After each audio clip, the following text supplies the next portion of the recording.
todo en 4 horas.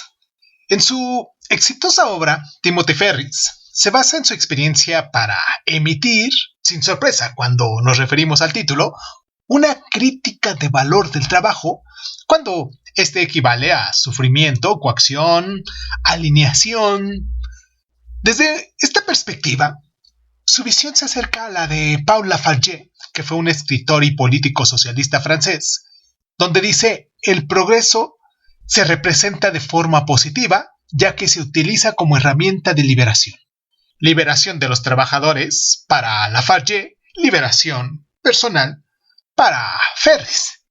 Dicho esto, el paralelismo con Paul Lafargue y su obra de Derecho a la pereza se termina hasta aquí, en el sentido que, contrariamente al yerno de Karl Marx, Timothy Ferris no es un ideólogo, no hace crítica social o económica. De hecho, para decirlo de alguna forma, no realiza ninguna crítica. Ferris presenta simplemente su experiencia y explica en qué medida su método, que para él ha sido una garantía de éxito, se puede reconducir y adoptar total o parcialmente para facilitar la existencia manteniendo o incluso aumentando los recursos financieros. Hoy aquí en Crónicas Lunares, siendo el 7 de septiembre del año del Señor 2022, vamos a hablar de la semana laboral de 4 horas. Yo soy Irving Sun y pues comenzamos. Cierra los ojos, cierra los ojos, cierra los ojos. Si escuchas que alguien se acerca, no temas. Todo estará bien.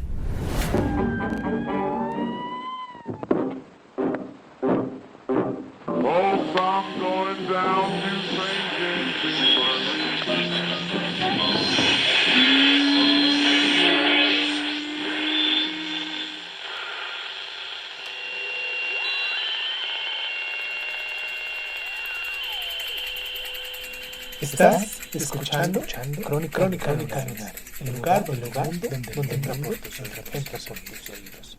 Bienvenido.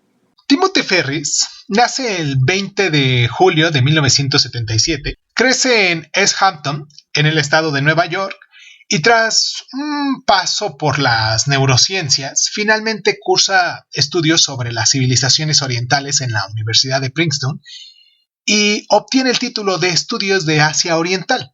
Tras su etapa en la universidad, empieza a trabajar en una sociedad de almacenamiento de datos, pero pronto va a crear su propia empresa, ya que no está satisfecho con su trabajo, como muchos. Esta sociedad se llamaría Brain Kicker y se dedica a la venta en línea de complementos alimenticios destinados a estimular el rendimiento del cerebro, y asimismo, en esta época emplea para uso personal, con vigilancia médica, claro, esteroides y testosterona. A continuación, realizará varias actividades de jefe de empresa y de inversor, sobre todo en las empresas emergentes. Basándose en su propia experiencia, desarrolla un planteamiento de autorregulación y de logro de actividades y de objetivos mediante la externalización y la delegación asumidas.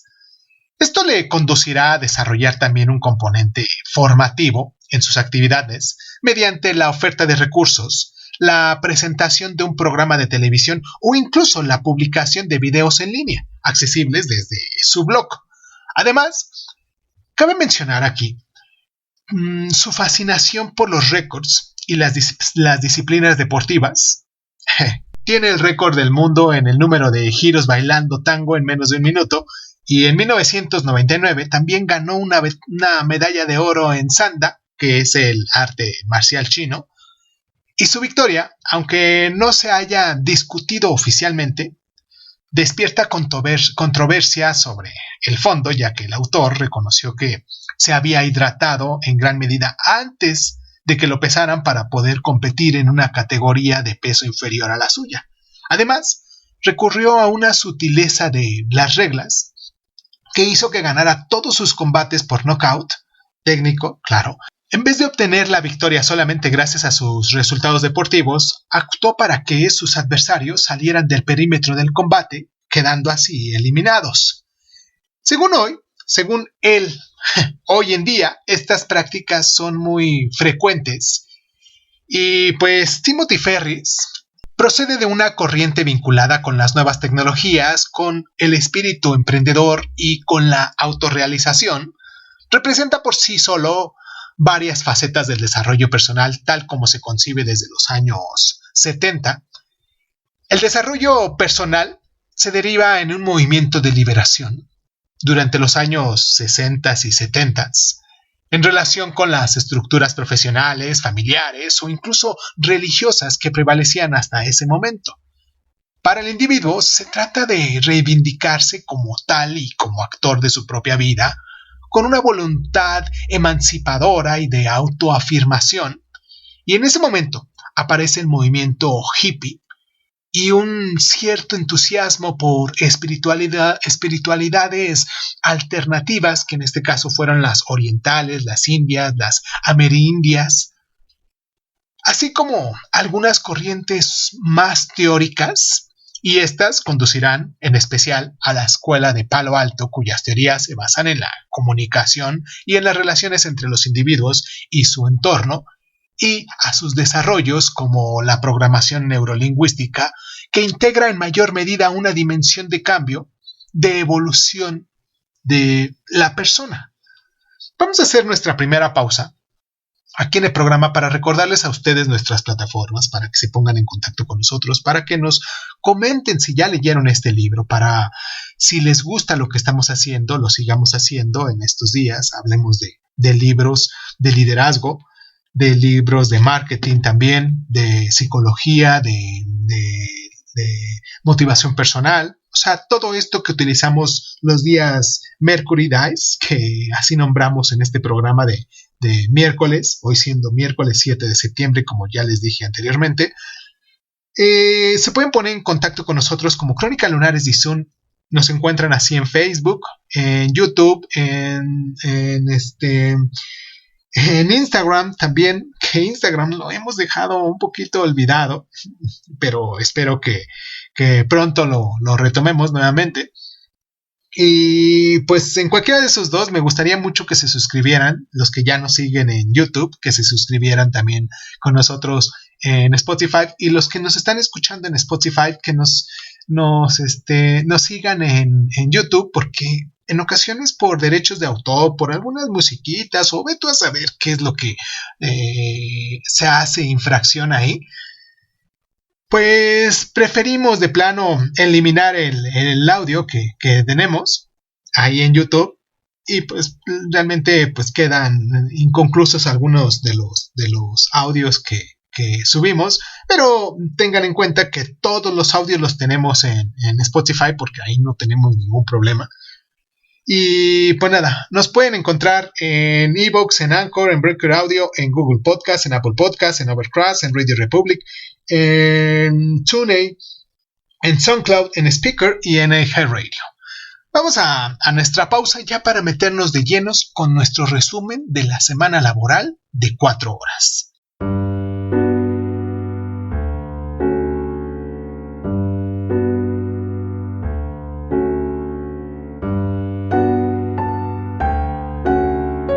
Tim Ferriss, basándose primero en su propia experiencia, elabora una serie de consejos, no podemos hablar de teorías, con el objeto de mejorar su rendimiento profesional.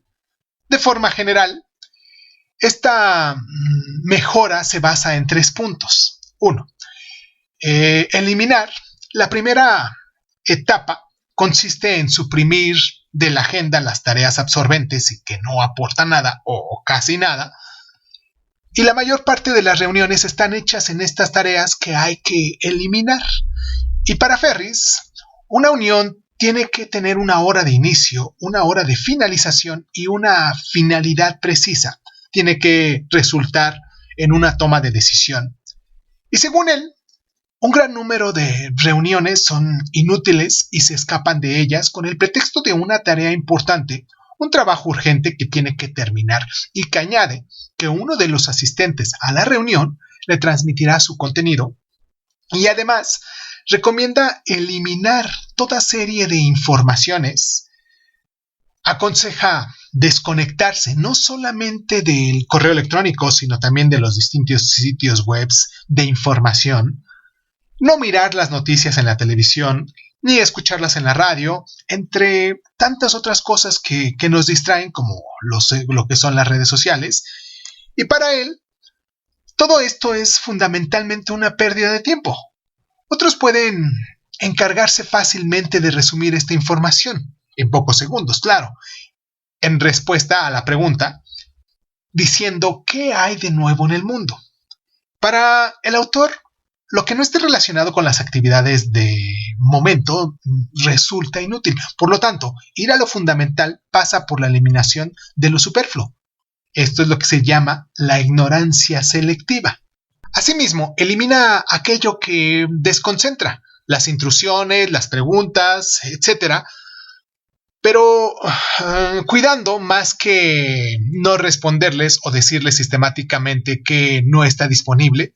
Les pide a sus interlocutores que se expresen deprisa, diciéndoles: sé breve, estoy ocupado, y se convierte en un lema que obliga a que la persona que le habla vaya al grano y que, por consiguiente, le pregunte solamente por aquello que no sabe resolver en otro momento. Asimismo, tiene la intención de desmoralizar a los que le ponen palos sobre las ruedas, importunándonos una y otra vez, y de este modo explica que, libradas auténticas batallas cada vez que durante sus estudios uno de sus trabajadores no recibía la nota que esperaba, iba a encontrarse con el profesor asistente responsable de su nota y lo machacaba con preguntas tanto tiempo como podía, con el objetivo de que la próxima vez el profesor se lo pensara 2 veces antes de ser estricto, o incluso se le inclinara a ser generoso. Y sin embargo, cuando leemos esta obra, podemos preguntarnos sobre la pertenencia o la eficacia de esta estrategia en el caso en el que la persona reaccione, ya sea concediéndole un tiempo muy reacio, muy ajustado, sé breve, estoy ocupado, o ocasionalmente en respuesta una carga de trabajo todavía más importante, iniciando así un círculo vicioso. El segundo punto, el segundo consejo, del cual también se habla aquí en el libro, es la racionalidad. El segundo punto, el segundo consejo de Tim Ferriss se basa en la racionalidad, que dice que se pueden agrupar pedidos y realizar el trabajo solamente una vez, leer los correos electrónicos únicamente 1 o 2 veces al día, después a la semana, etc. Además, aconseja incluso posponer el envío de los correos electrónicos para no recibir nuevas demandas o respuestas cargadas de una serie de preguntas hasta el día siguiente, y nos incita a hacer lo mismo con las llamadas telefónicas, responderlas y ver quién nos ha llamado solamente 1 o 2 veces al día. Otro consejo importante: las compras en línea o los pagos solamente se llevarán a cabo por una vez por semana como máximo. Aquí pongamos un ejemplo concreto de racionalización. Imaginemos, tengo una idea de lanzamiento de un producto o un servicio. Para llevarla a cabo a la práctica necesito unos 50,000 euros. Para caricaturizar, puedo conseguir entre unos 5,000 y 50,000 personas, pidiéndoles que me den una cifra entre 1 y 10 euros. Esto es factible, pero me llevará muchísimo tiempo. Asimismo, puedo presentar mi producto o mi servicio de forma ventajosa y dirigirme directamente a los que pueden estar interesados en él y establecer un micro mecenazgo con una suma inicial mínima de unos 100 euros. Así solamente debo conseguir la colaboración de unas 500 personas que formarán mi primera cartera de pedidos, o que puedo pensar que harán la promoción de mi producto también en un círculo determinado, puesto que, al ser inversores iniciales, también les interesa que funcione. Uno de los ejemplos, uno de los consejos, de los tips que también nos habla en este libro, se trata de externalizar Nuestro autor se basa en gran medida en la externalización, esencialmente en lo relacionado con las actividades pesadas o para las que no se dispone de todas las cualidades necesarias, y otra persona se encargará mejor o con un coste más bajo, lo que le deja tiempo para otras cosas o para algo que se haga mejor y que aporte más cosas. En este punto, Tim Ferriss apela a un equipo de asistentes, todos virtuales, claro, que trabajan por plataformas reconocidas, lo que evita problemas relacionados con la incapacidad temporal de un asistente o incluso con la confidencialidad de los datos transmitidos. Y estas grandes plataformas, en efecto, disponen no solamente de más recursos tecnológicos y humanos, sino que también ofrecen contratos estrictos que potencialmente han sido más probados y son más restrictivos para el prestatario que los interlocutores principiantes o que son menos reconocidos, y según él se trata de confiar solamente en un pequeño número de tareas a efectuar al mismo tiempo, una o dos, de funcionar con plazos cortos de 24 a 48 horas y de pedir informes intermediarios de forma regular al final del día o de la mañana, por ejemplo, así como el detalle de las subtareas realizadas. Dicho esto, la externalización o la delegación no son solamente virtuales. Así, un director general puede organizar su trabajo de forma que, a través de reglas operativas, sus empleados o prestatarios externos puedan resolver los puntos esenciales de los problemas que se van presentando, y así puede limitar la presencia en el despacho y gestionar las empresas que tenga a distancia, ya que la parte fundamental de la actividad se dirige mediante procesos más que a través de un director. De estos tres principios nace el concepto de musas. Recordemos, eliminar, racionalizar y externizar. En español, esta palabra, cuyo origen se encuentra en la mitología griega, define una actividad artística o, en la mayoría de los casos, una encarnación de la inspiración. Y para Ferriss, la musa, esencialmente inmaterial, es la idea de que, transformado el negocio, permitirá generar ingresos de forma pasiva, de algún modo en la culminación de su método. Por último, hay un cuarto punto, como les dijimos al principio, son 4 consejos. Y este es uno, quizás no entra con ellos, pero con los primeros 3, claro, pero sí tenemos que estar muy atentos, porque debemos elegir nuestro sector.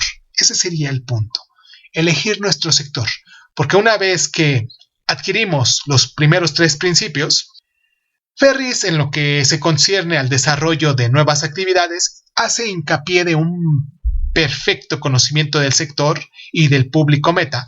Así, cuando estaba en la universidad, que tuvo mucho éxito al dirigirse a estudiantes para exponerles un método de mejora del rendimiento en materia de la velocidad lectora. Sin embargo, su cassette dirigidos a los orientadores profesionales no despertó mucho entusiasmo, ya que, al no ser asesor, Ferriss no conocía bien esta profesión. Por eso es importante darnos cuenta cuál es el sector al que va dirigido nuestro producto, nuestro trabajo, y también documentarnos, aprender y conforme la marcha, pues ir desarrollando nuevas ideas. Vamos a hacer nuestra pausa a continuación, porque quiero meternos de lleno en los conceptos claves de nuestro libro del día de hoy, de la semana laboral de 4 horas. Y pues nada, vamos a nuestra pausa y regresamos.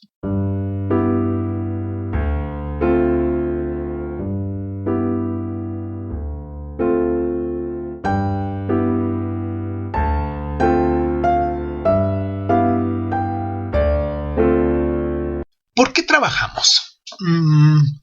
La palabra trabajo viene del latín trepalium, que era un instrumento de tortura, mientras que en el francés se le decía chômage, que es el paro, que también viene del latín, pero del verbo caumare, que significa descansar cuando hace calor. Y así pues, la etimología del trabajo traduce también la noción de restricción que se relaciona con él, aunque algunas veces puedo elegir mi trabajo y yo mismo no escojo trabajar.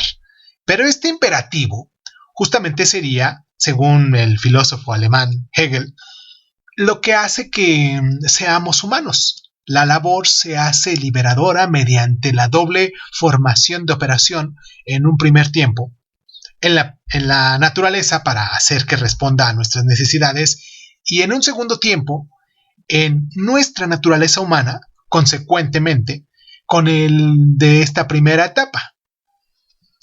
Marx, que fue un historiador, filósofo y economista alemán, retoma también esta idea diciendo que el hombre humaniza la naturaleza, accediendo así a su propia humanidad.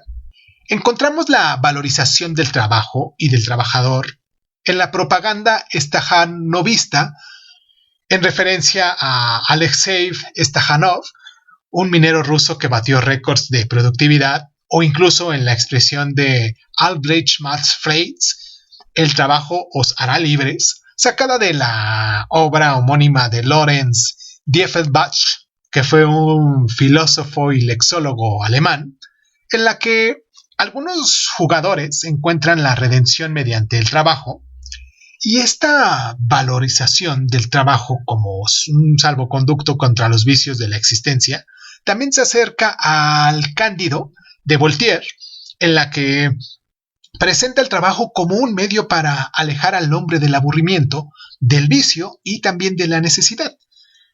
A pesar de todos estos beneficios, así como de las aportaciones en términos de derecho, de sueldo, de reconocimiento, de sentimiento de utilidad, de integración social y meramente de protección en relación con el futuro, el trabajo también es criticado por Nietzsche como el mejor de las policías a causa de la desindividualización del trabajador y de su misión.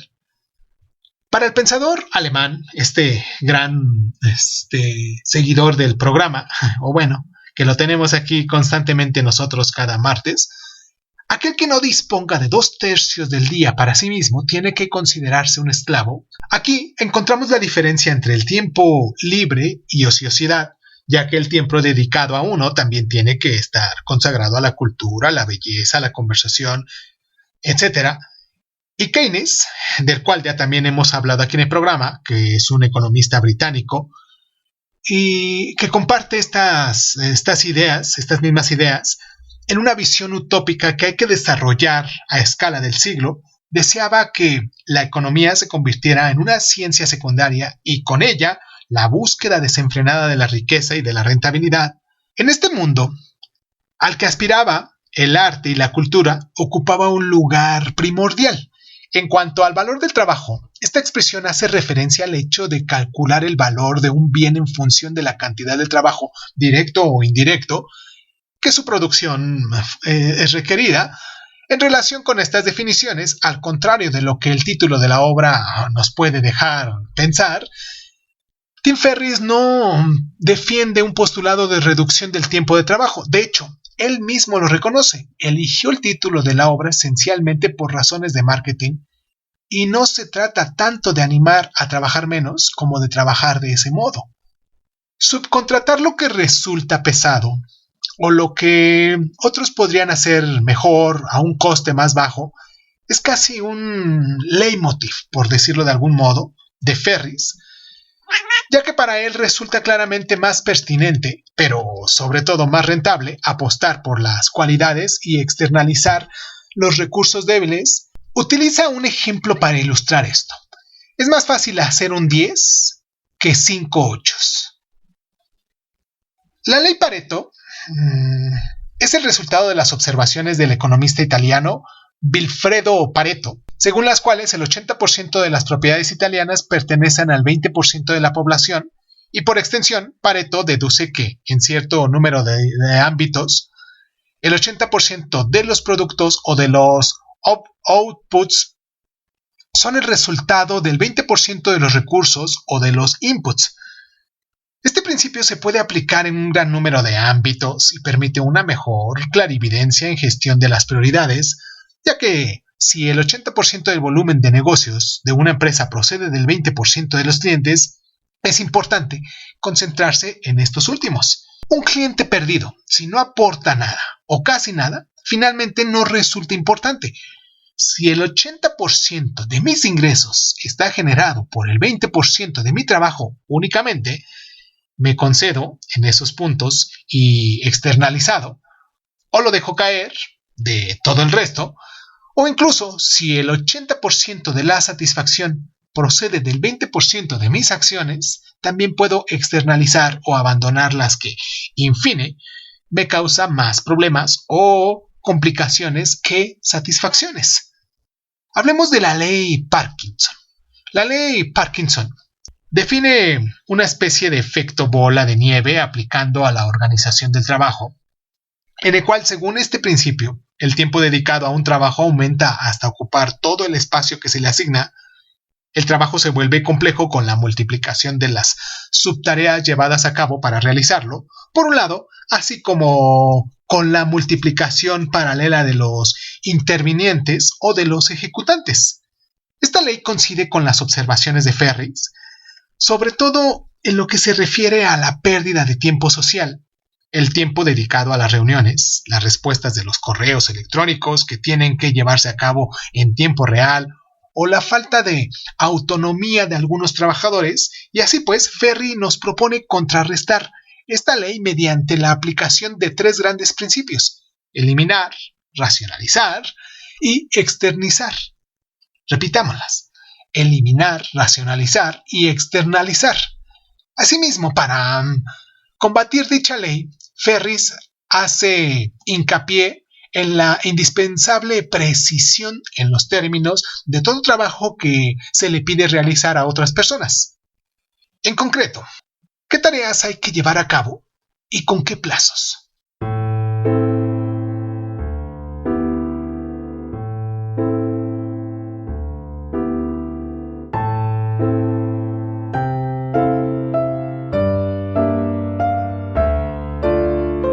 Aunque su autor no fuera conocido por el público antes de la aparición de la semana laboral de 4 horas, este libro alcanzó lo más alto de las listas de ventas nada más al salir, siguiendo el New York Times, el Wall Street Journal o el Business Week, principalmente gracias a una promoción activa mediante el intermediario de blogueros con los que Tim Ferriss tenía relación. Y se trata de una técnica por la que, desde este momento, ha sido recompensado.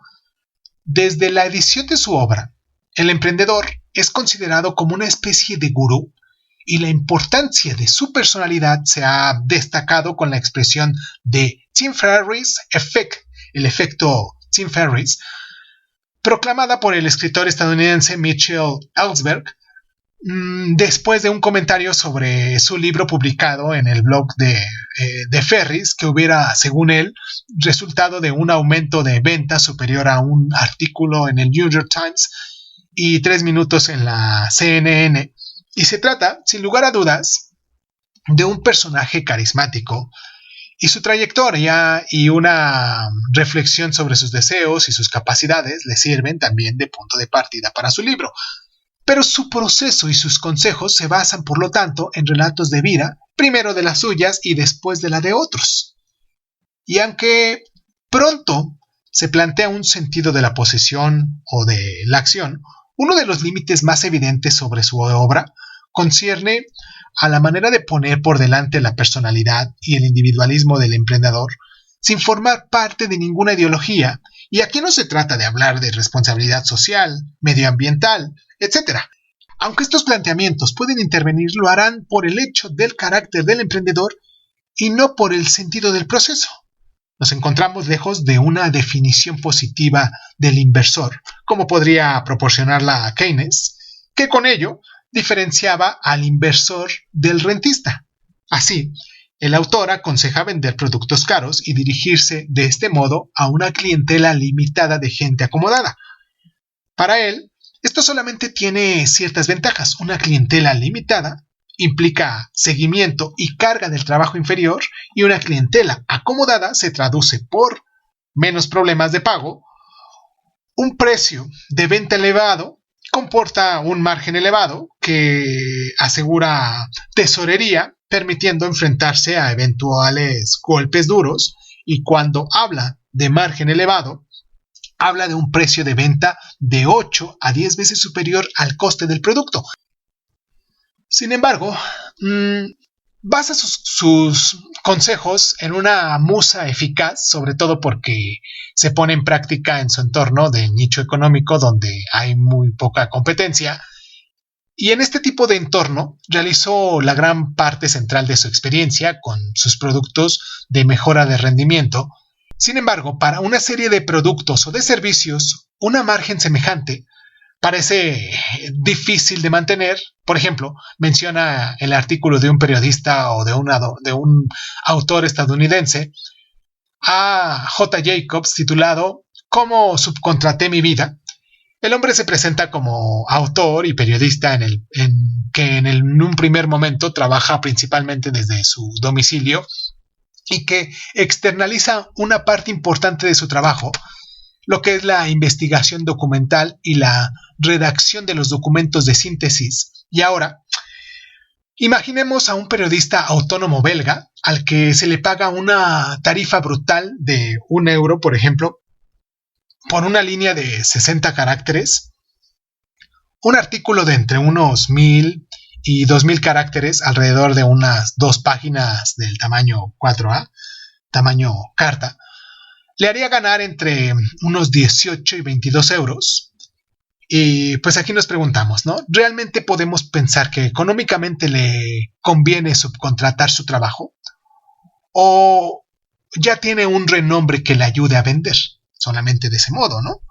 Asimismo, el autor es sospechoso de incitar a las trampas, un aspecto que encontramos en su Victoria en Sanda en el año de 1990. En su obra afirma además que todas las normas pueden replegarse o romperse sin que haya que faltar a la ética.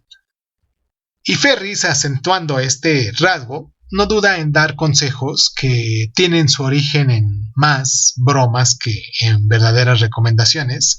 Así, para evitar la pérdida de equipaje, les aconseja a los viajeros estadounidenses que introduzcan una pistola sin munición en su maleta, y una vez detectado, este equipaje será señalizado y los servicios de seguridad se presentarán una atención particular, por lo que esto no se perderá. Ferris también apuesta en gran medida por la inmadurez y la simultaneidad. Del mismo modo, este es uno de los límites de la ignorancia selectiva. El kit de todos los conocimientos que adquirimos, de las formaciones que escuchamos, que leemos, que vemos y que no serán útiles hasta dentro de un tiempo o incluso en correlación con otros. Esta concepción no conduce a un enfoque demasiado compartimentado del saber, según el que cada uno debería adquirir solamente los conocimientos estrictamente necesarios para las actividades que realiza en ese momento. En paralelo, los trucos que presenta para convertirse en experto en lo que sea en 4 semanas, profundizando únicamente en ciertos aspectos de una materia para ser capaz de hablar de ella, para dar la impresión de que la dominamos, atañe sobre todo a la apología de la futilidad, incluso si termina el pasaje con la regla del juego, que consiste en presentar la verdad decorada de la mejor forma posible y no inventarla de la nada. El blog del autor nos hace hincapié en el desarrollo personal, ya se trate de fuerza mental o de ampliar los límites físicos del cuerpo, pero de una forma muy espectacular, y casi se podría hablar de una puesta en escena. Así, en una de las entradas más populares nos habla de la deshidratación extrema, y en otra entrada nos muestra al autor en compañía de una de sus lectoras que, gracias a sus consejos, había logrado pasar de un trabajo penoso a un trabajo creativo. Y cada artículo contiene vínculos, archivos de audio o de video de Tom Ferris Show, un podcast de entrevistas de personalidades prósperas en su ámbito. Y del mismo modo, siempre encontramos presentaciones concretas, sin duda, experiencias vividas, pero el conjunto sigue siendo extremadamente autoconcentrado y autorreferencial y falta ponerlo en cierta perspectiva, ¿no? Aquí cabe mencionar que en la red no se comenta el libro como una obra de gestión o de economía. Las observaciones, ya sean para alabarlo o criticarlo, a menudo se centran más en la personalidad de su autor y en el marketing que en las consideraciones económicas y teóricas. En la web de Nueva York, de New York Times, por ejemplo, un artículo que se llamó The World According to Tim Ferriss figura en la sección de moda y estilo. Imagínense. El planteamiento de Timothy Ferriss constituye en cierto modo una síntesis, por una parte, de las diferentes corrientes procedentes del desarrollo personal y por otra, de la gestión de la externalización. En este sentido, la obra se une a las tendencias actuales del coaching personalizado y dicho esto, puesto que Tim Ferriss no se presenta ni como ensayista ni como teórico y probablemente esta no sea su ambición, no crea una corriente teórica original y se basa en un método de desarrollo según sus consejos. Y Tim Ferriss se basa en su propia experiencia y en el relato de personas que han seguido sus consejos. Y así pues, fundamentalmente se trata de relatos de vida de primera mano, al pie de la letra. Es decir, sin perspectiva teórica ni análisis profundo que forman parte de la noción más extensa del desarrollo personal. Y su libro es ciertamente un superventas y sirve de ejemplo particularmente para la red. Pero no por ello podemos hablar de una corriente de pensamiento real. Tiene éxito, claro. Mucha gente compra sus libros, claro. Muchos siguen sus conceptos, claro.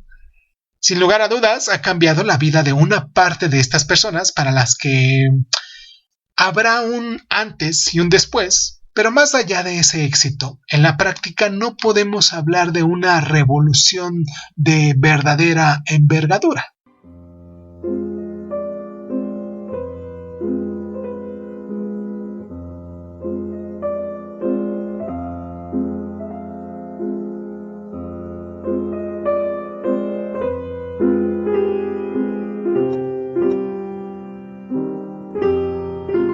Hagamos un pequeño resumen ya para terminar nuestro programa. ¿Les parece?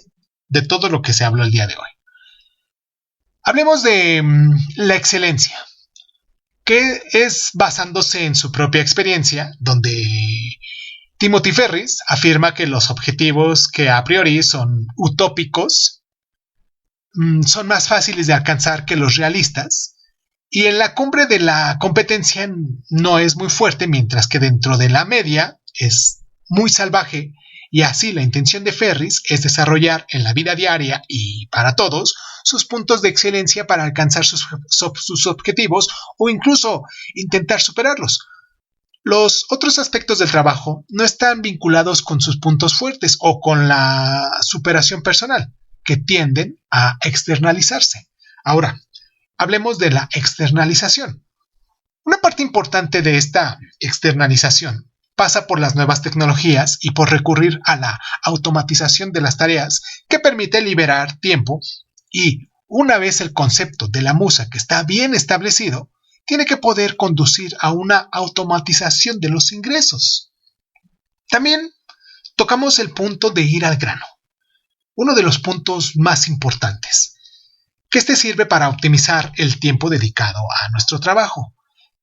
Tim Ferriss en este punto nos recomienda también eliminar, además de los puntos débiles de uno mismo, todo lo que quita tiempo y no aporta nada o casi nada. Desconectarse de la información es uno de estos aspectos, así como el hecho de limitar en la medida de lo posible el número y la duración de las reuniones, posponer las respuestas a las llamadas telefónicas o a los correos electrónicos, entre tantas otras cosas que nos quitan el tiempo. En resumen, se trata de dedicarse por completo a su trabajo. aquel que a uno no se le da muy bien, que se ha vuelto lo menos restrictivo posible y que está claramente definido. Y para terminar, el concepto del trabajo. Finalmente, lo que cambia es la noción del trabajo. Para este autor, este último consiste, por una parte, en gestionar los recursos que incumben a qué hago mejor y qué he externalizado o delegado, y por otra parte, en optimizar y valorizar mis conocimientos y competencias. Por lo tanto, una parte de las tareas cotidianas ya no se les considera trabajo. Por ejemplo, el realizar una entrevista, porque se trata de acciones efectuadas para uno mismo, sin ningún tipo de persona que nos mande, sin ningún tipo de coerción. Con esto quiero terminar nuestro programa el día de hoy. Espero que haya sido de su agrado. Espero recibir sus comentarios y espero que también nos puedan compartir en sus diferentes redes sociales, porque saben que esto nos ayuda a crecer, nos ayuda a llegar a muchas personas para las cuales les interesa este tipo de cosas que hacemos aquí en Crónicas Lunares.